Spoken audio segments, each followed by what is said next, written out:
Blessed be everyone. Welcome to the Mystery Witch School.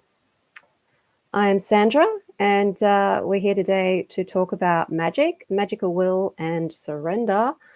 Before we do, as I wait for people to come onto the live as the notifications get out there, welcome to those of you who are already on. Mr. Perfect is perfect, and Timothy, and anybody else who may be there watching at this point in time. For those of you watching the replay, welcome to the replay. I'm Sandra, and this is the YouTube channel Mystery Witch School, here to help you learn about Wicca, witchcraft, shadow work, and tarot. And if you want to know more about those things, then of course hit that subscribe button and the notification bell so that you don't miss any of the videos or any of the live streams. So make sure you do hit that notification bell. That will let you know when the live streams are on. If you want to know more about Wicca and witchcraft, if you want to practice more better spell casting, I have a free PDF. It is called the Spellcaster Checklist, and it just goes through some items that are very helpful for you to go through when you're planning your spells and magic, particularly if it's a spell or magic that may be a little bit more difficult to manifest. Like, it's not like a one-off thing. It's something that you need to think about and plan a bit, because there might be more angles to what it is that you're doing. So I've just put the link in the chat to let you know that that is where you can go to get the Spellcaster Checklist. It's free. PDF there for you, and I'll probably just add things into the chat as we go if they come up, anything free that I've got, or even other things that I've got for you that you may find useful to you as well. Hi June, hi Darren, it's good to see you all. So we're talking about magic, of course. This is the magic aspect of the craft, which is a big draw card for a lot of people in the craft. Let me know in the chat or in the comments if you're watching the replay, what actually attracted you to witchcraft in the first place? And what is it about magic that particularly appeals to you? So I'm very curious to find out what your thoughts are on that. So we've got here, can you curse someone who is threatening you and your family? Well, technically speaking, in the practical answer to that question, it's of course possible to do that. It depends what you mean by curse. Do you mean just stop them from threatening you and your family? Like more like a defensive type of magic where you're basically stopping them from doing it, like preventing them from doing it, protecting yourself? The thing to think of is when you're doing any kind of magic is, if I wasn't doing magic and I had a way of dealing with this situation and I could get away with doing it from, I guess, a legal point of view, if it's particularly something like trying to stop somebody from harming you, then would you do it? And that's a good question to ask yourself, because self-defense is very important, and I totally support defending yourself. All animals do that, and we're animals too. Sometimes it's just a case of you showing your incisors, so showing your teeth, and hopefully they go away. But if you're dealing with protection on a physical level, like somebody's physically harming you or seriously harming you in some way, like your livelihood, then if you've got to go for the jugular, go for the jugular. So whatever that means to you. Think wolf, think spirit guides, animal guides. I've always loved magic, fake or real. Yes, I've liked the fake stuff too, like the mentalism and that kind of stuff as well. Yeah.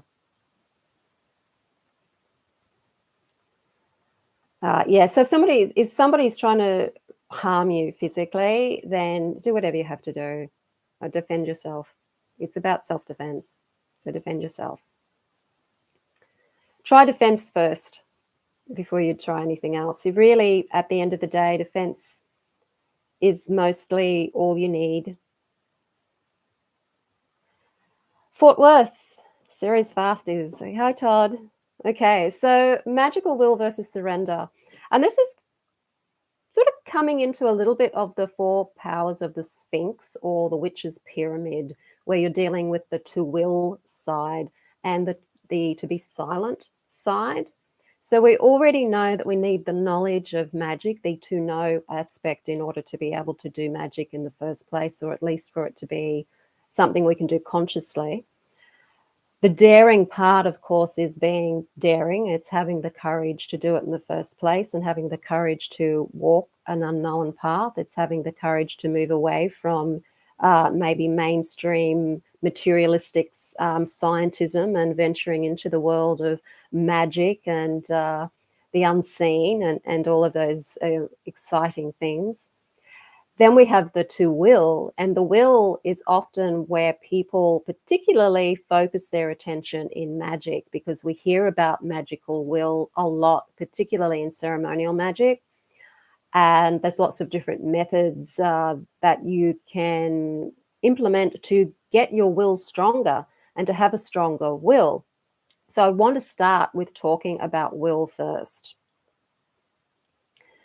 So will is an active aspect of all of this. It is direct. It is having that yang energy. So it's of the more, I guess you could say, from a principle of gender, it is more a masculine energy to will. It's active. It's your intent. It can be your intent. So what you're willing is your intent, having an intention. The will, though, can extend beyond you just having an intention and putting it out there in the world. Your will also is what gives you the motivation to do your spell in the first place. It's what gives you the motivation to put some time aside in your life to collect your magical materials, to prepare your spell, to sit there and think about all of the different ways that you could maybe do a magical operation. There's lots of different magical techniques. So it's about, okay, choosing one that works for you. You're going to also use somewhat of your intuition in this as well. And just being active, being motivated to actually do the spell in the first place. Sometimes it can be a lot of effort to do a spell, and it is a lot of effort to do a spell. You have to set time aside. You've got to get what you've got to get together, and you have to be able to have that self-discipline to be able to get in there and do it. So that is something that demands your willpower. And there's ways that you can develop your willpower through self-discipline. It can be maybe stopping a habit that you have. That's a way of practicing good willpower. It's about not succumbing to things that are distracting for you, taking your attention away from your magical operation or your attention away from your practice. So will is a big part of the magical path in general. You have to have will to be able to follow this path. You have to have the will to apply the knowledge that you learn. You have to have the will to even seek out the knowledge in the first place. You have to have the will to practice the craft. The more you practice, the better you get at it. So you have to have the will to be able to motivate yourself and discipline yourself to be able to practice the path in the first place. And of course, spell work is no different to that. When we're willing something to happen, we might often find often in ceremonial magic, it's this is my will, so mote it be, or this is my will, or it is my will that such and such, this it is my will, might be part of a spell petition that you may hear in some styles of magic. And that's like you putting the force of the will behind, or your decree, I now decree such and such. So it's putting that force behind your intent. It's putting the energy behind the intent, coming mostly from your conscious mind and your desire consciously to act on something and to make it happen. It's a promise that you're making to yourself, and also a direction that you're giving the universe, or if you're working with spirits, you may be giving them direction to carry forth your intent. And when you're in your will, you are standing very strong in your magical self. You are standing very strong in your determination and your resolve. And you are also probably using a bit of that magical voice, like really will this is my will, so mote it be. Like really quite strong and determined, like an arrow. It's like an arrow in that energy. So think of the air element as being like the sword. The representation of air is the sword cutting through things. You've got the wand there directing your intent. So the element of fire is just, fire. Those two elements I really feel when it comes to the will, you're dealing with like air and fire, those sorts of elements.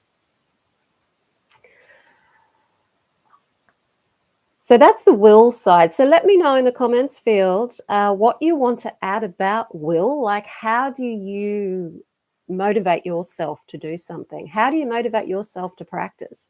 How do you bring your will into your magical life? And how do you refine your will or make it stronger? Make yourself more resilient. Magic is not for lazy people. It's not for people who just want to open their mouth and have a roast chicken fly in, or vegan or vegetarian equivalents. It's really for people who know that to get anywhere, you've got to put in some willpower and you've got to put in some effort. And there may be things you need to sacrifice sometimes. And I don't mean sacrifice as in literally sacrifice something. I mean things within ourselves that we have to sacrifice, like time for our magic and space for our magic. Those sorts of things that we have to put aside in order to get better at this and to explore it, because there's a lot to explore in magic. And without that will and that willpower, we can just float about and just be like jellyfish in the ocean, getting pushed around by the powers that be, the people in charge of the world, and just succumbing to a lot of the trappings of the world around us that distract us from who we are, that are constantly telling us that we're not powerful, that we're not that we don't have an influence over our reality, and that in order to do so, we have to follow a particular mainstream way of doing things and get so caught up in a very materialistic way of seeing things that totally takes us away from the magical. And our will, we have to stand strong in our will as witches and as magicians, even when it comes to our beliefs and our own autonomy. We have to use our will to be able to stand in that autonomy too, and be strong in our resolve to be true to our path. So will is really important in all aspects of this path, not just when you're doing any spell casting or anything like that. So Mr. Perfect is Perfect says parenting. I know the parenting takes willpower. Yes, I'm sure. Parenting would take a lot of willpower, for sure. And Cece McCaw says this is about witchcraft and magic question that I asked earlier about the children's book that you read in when you were about 7. Yeah, books can be very influential. I loved fairy tales and magic in books when I was a child. The whole magical realm to me, I absolutely adored and loved when I was a small child. I remember when I was around 7 years of age, this would have been in the 70s, and there were reruns of the 1960s television series Bewitched with Elizabeth Montgomery in there. And I used to wish every evening on the first star that I saw in the sky that I could be, when I grow up, that I could be a witch, a good witch like Samantha. So, hi, Miss Beetle, isn't it? Beetle, sorry, my glasses are a bit foggy. I need to clean them. Hello, Lynn. So, yes, will is really important, not just in your magic but also in your magical path in general. We have to have that will. We have to have self-discipline. We have to have the autonomy and stand strongly in our autonomy, which, of course, in the past has probably got us all either drowned or burned at the stake in past lives. Who knows what's going to happen in this life with the way the world is. Hopefully no more of that kind of nonsense anyway.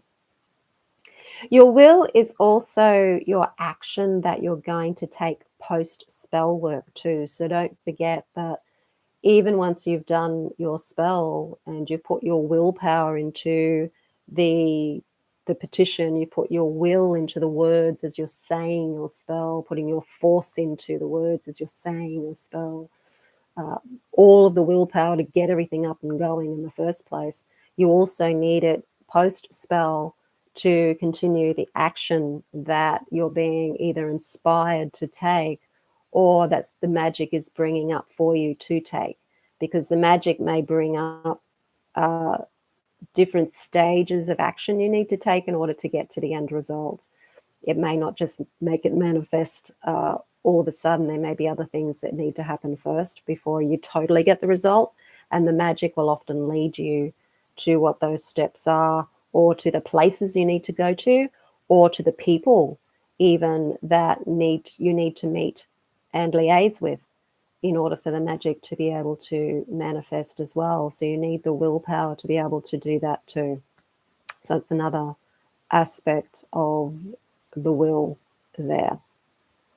So Mr. Perfect is Perfect says, I was born in the 80s and loved Bewitched. Yes. Bewitched was a wonderful program for its time. Of course, I think it was 1960s, maybe early 70s. I don't know when it was filmed exactly. But for its time, it was quite entertaining and quite funny. One of my favorite characters was Andorra. Of course, I loved the way Andorra handled Darren a lot of the time.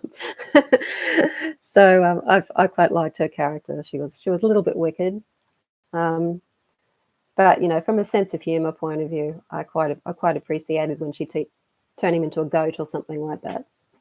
Unfortunately, it's not that easy. We can't turn people into goats, which maybe is a good thing. There might be a lot more goats in the world if that was the case.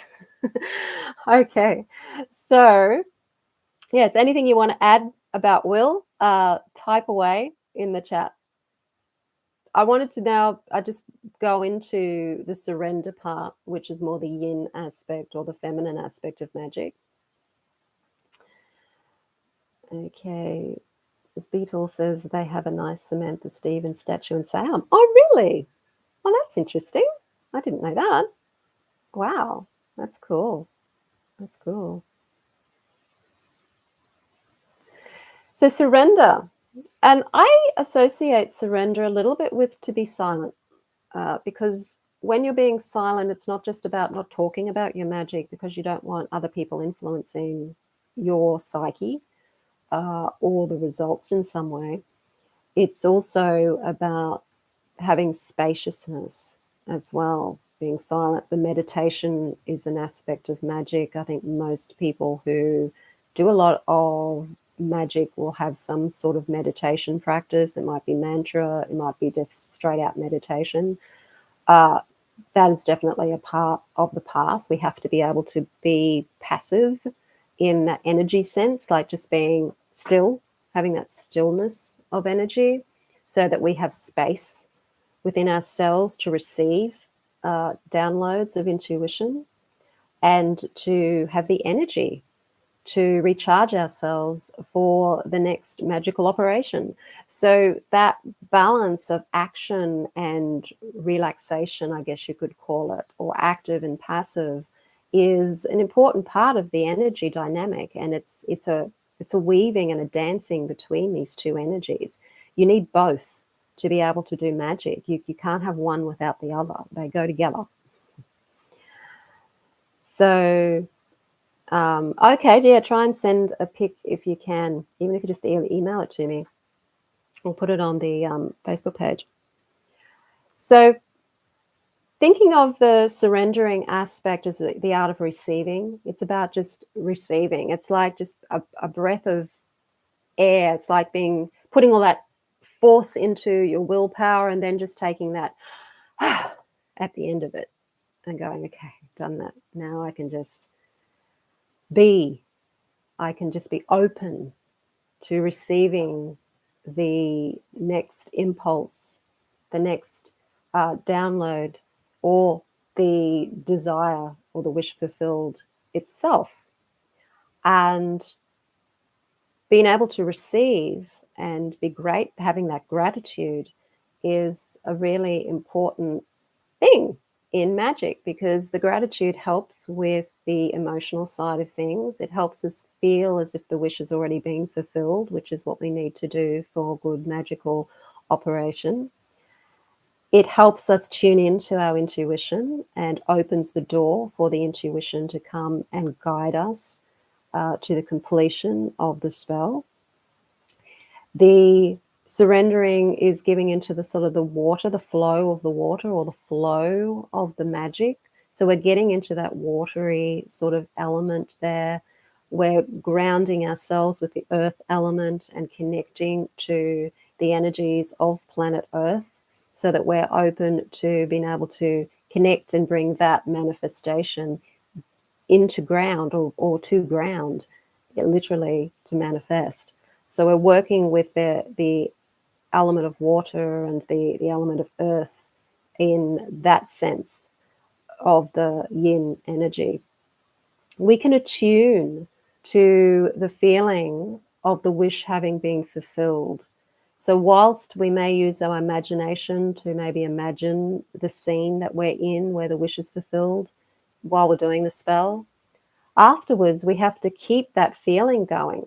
The emotional realm has to still be there to bring the energy to the magic and to keep us connected or entangled, if you want to look at it more from a quantum point of view, entangled in the desire already being fulfilled, so that we end up living in that desire having already been fulfilled. And being able to surrender to the feeling of the wish fulfilled and really feeling into it as if it's true and it's happened already, that is a very receptive place to be. And it's the surrendering aspect. We're surrendering to the feeling of the wish fulfilled. And that's just as important as all the visualization and action there to begin with. I've just got strep throat. Is there a way to heal and prevent other illnesses that could come my way? So yes, definitely do your healing. You could even surround yourself with a very beautiful blue light that's sort of cocooning you, so that you're healing and at the same time protecting other things from coming at you. So just working, I like to work with the blue light when it comes to healing. So doing any sort of magic that is protective for you, staying away from other people is helpful to not catch things from other people as well. And do what you would normally do to enhance your immune system, whatever that means for you. Okay. There's a few favorite napping spots in your local park. Awesome. Darren says, I've used that technique many times, the fulfilled wish, and it's very effective, especially if you feel the actual emotional response. Absolutely. So yes, that is a receiving, surrendering energy. You really, to feel, you can just allow the feeling. The feeling can take over, and you can bask in the feeling of the wish fulfilled. Even when, physically speaking, it hasn't happened.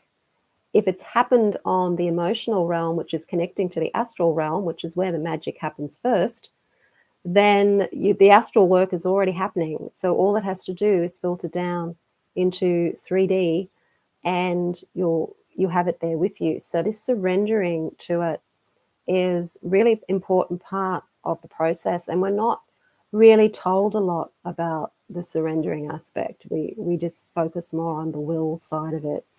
If you think of the tarot, where you've got the magician card, which is like the number one in the tarot, and it's all about the will, it's all about your resources, having the resources there, having your your pentacle and your sword and the other elements there, having that magical will. It's a very active energy. It's a 1, which is an active number. It's an initiating number. So you've got that will side of spell work with the magician card, and then you've got the 2 of the High Priestess card, which is about the intuition. It's very watery. It's very much about psychic, and it's very passive in the action side of it. If you look at the earlier tarot decks where the magicians, they're actually being active with the arm raised, as above, so below. It's a very active stance, whereas the High Priestess, she's just sitting there in the water with the knowledge, with the Torah there. And it is physically a passive stance, sitting down, yet there's a lot going on that we can't see behind the veil. And that is what magic's all about. It is about what's going on behind the veil, because we can't see how magic works. We can't see how it's popping up here and popping up there. It's not like it's a linear thing. It's more like those plants that you might plant in one spot and then it pops up again somewhere else. I think they're called rhizomes or something. I'm not quite sure what sort of plants they are, but you might plant them and then you end up with them in all sorts of places in your garden that you just wouldn't think that they were, but it's because there's stuff there, the roots are going in underneath and they're popping up anywhere, essentially. Magic is a bit like that. And so you just can't see. So there's that hidden aspect to it, which is very much the feminine side too. The feminine is very much the hidden or the astral, the side you can't see physically. So you've got that High Priestess energy there going with that part. So let's have a look at some more of the comments here. Try and take your vitamins. Yes, vitamins are really important. Son brought it home from school. Okay, the strep throat. Yeah. Had a dream a cat jumped into my face. Oh, strange, I know. A cat jumped into your face. Depends on how you reacted to that, as to what the dream may be telling you. But often cats are about intuition. So just reading that, I'm thinking cats jumping into your face. It's almost like your intuition is sort of jumping at you and trying to, jump into your face and let you know something, or to let you know that maybe on an intuitive level, whatever the dream was about or what's ever been happening to you in the last 48 hours around that dream, that your intuition's trying to get your attention in some way, and you need to follow your intuition on something there. Just off the top of my hat with the cat imagery there. It could be warning, since it jumped. Yes, it could be warning you in some way. Your intuition. It's leaping at you anyway. It's trying to get you to face something. Dreams can be puns as well. So it might be your intuition is trying to get you to face something, or you need to face something. So have a think about that as well. Mary Meacher Miller. I dreamed once a kitten got bitten by a snake to protect me from being bitten. Okay, that's interesting. I'm seeing the snake in imagery of, guess, the poison, and the kitten being maybe your intuition, but in maybe a more childlike level, or a more childlike form, or a developing intuition. So it might have been saying to you that your intuition is developing. It might be at an early stage, but it's sort of developing. And it's there to help protect you from the poison, from the poisons of the world, or whatnot. The Mists of Avalon was a book that I read. I think I was already practicing the craft when I read that book, but it was so beautiful and full of magic. I know people that I was in coven with, my first coven, the Solar Orb, who came to the craft because of that book, The Mists of Avalon, because it was just absolutely beautiful, and I absolutely loved the magic in that book. Intuition protecting me from being bitten. Yes. Fire cider. Yes. Okay. Yes, The Mists of Avalon being a wonderful book. So there you've got those two sides of the coin. You've got your will, you've got your direction, you've got your intent, you've got your self-discipline, you've gathered everything together, you're putting in the physical effort, you're putting in the mental, emotional effort into your spell work, And then the surrender side is to be in the state of receiving and knowing that the magic's already worked on the astral. It's already there. You've got your astral blueprint. That was what the spell was doing, creating a blueprint on the astral level. And that it's a matter of being in the wish fulfilled and surrendering to the knowledge that it's already done, rather than trying to keep controlling it along the way. It's not easy for us, I think, to give up control. A lot of people who are attracted to magic tend to be people who would prefer to have autonomy. That's why magic is appealing to us. It allows us to feel we have more autonomy over our lives. And hence, sometimes our personalities want to take a little bit too much control, or our ego wants to take too much control because it's afraid of missing out. It's afraid the spell isn't going to work, or that the spell can't work or hasn't worked, in 5 minutes or the next day, and so therefore it's not going to work. And the surrendering side is being able to trust. It's about trust surrender. It's that trusting that the magic's already worked. It's already happening. The people, the places, whatever you need to bring that into manifestation, that all has to come together.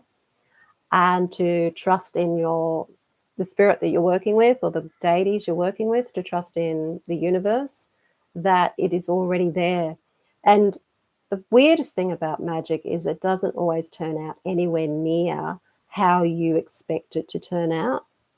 And sometimes even how you necessarily want it to turn out. I find personally that some types of magic work in very strange ways. And I can't for the life of me figure out why it works the way that it does. It just seems to work. And it doesn't always work within the time frame either. And that's another interesting thing about magic, is that sometimes it has its own timing as well. And that's something we have to surrender to, the timing of the magic. I know there are magicians out there who would say, if you need something by a certain time, then if you don't get it by that certain time, then the magic hasn't worked. And if you do need something at a particular time, like you need money to pay a bill, or you need to have the bill paid, essentially, it doesn't necessarily mean you need to have money to do it, but you need a bill paid, then yes, you need that bill paid by a certain date. And so you would want the magic to work by that certain date. But how the magic's going to work, how that bill's going to be paid, or what happens with that, is really a matter of surrendering to the magic and allowing yourself to be guided along the way. And that's not an easy thing for us to do, I think. I think we struggle with that. I know I struggle with that a little bit. Okay, so they're talking about apple cider and cinnamon. Awesome. So yes, that is magical will and surrender. And just wanted to let you know, in case you weren't with me at the beginning, that you can always download my free PDF, the Spellcaster Checklist. It just goes through a number of different questions to ask yourself when you're doing your spellcasting, and also to help you plan your spells, particularly if they're bigger spells that may require more steps along the way. It's good to just have that resource there to think about it. And when you're planning a spell, and you're actively planning the spell, so you're already starting the willing process. You're already starting to put energy into spell work, even just planning it. For a lot of the time, that's all you need to be doing. Start planning it, and sometimes the magic happens even before you've cast the spell, because you've already set the wheels in motion. So definitely download that. I'll just put that in the chat again, just in case you missed it. The link's there in the chat. The link to the Spellcaster Checklist is also in the description field below this video too, once it gets published. So more tarot lessons. Yes, there's more tarot coming. The next live is going to be on the High Priestess card in the tarot. So look out for that one next week. So we're talking about the High Priestess card, particularly in regards to witchcraft as well, because I think that is quite a significant card to what we do. So we'll be talking about that one in the live next week. If you want to get onto my mailing list so that you know when these sorts of things are coming up, you can sign up for the Spellcaster checklist there with the link in the chat or in the description field. And you'll just tick the box to say you still want to hear from me. And you'll get on my mailing list that way. And then you'll know when other things are coming along as well. So the checklist is really good regardless of level of experience. Yes, yes. It's there for everybody. It actually doesn't matter how experienced you are. Having that checklist is really helpful. There are things on it sometimes that we can get blasé when we do a lot of spell work, and sometimes we forget. And I go back and I look at the checklist and I think, oh yeah, I forgot that. So even I sometimes need to look at the checklist just to bring myself back to ground again and reconnect with the whole thing. Merry meet, merry part, all of you witches, blessed be. So yes, that's what's happening next week. We're dealing with the High Priestess card. If you want to learn witchcraft with me, please have a look at the Mystery Witch School 101 Academy. It's a 12-month course. It's for beginners, but it's also people who have been practicing maybe for a little while, but you just haven't been practicing in a way that's really giving you any meaning. Or you're trying to figure out, how do I make this a practice that really I can incorporate in my life every day and feel more connected to myself, feel more connected to my spiritual path, feel more connected to spirit and nature, because it's all about connection. And the course is about helping you practice the craft as opposed to reading about it or grabbing bits and pieces here and there and trying to come up with a makeshift practice that just feels like something is missing.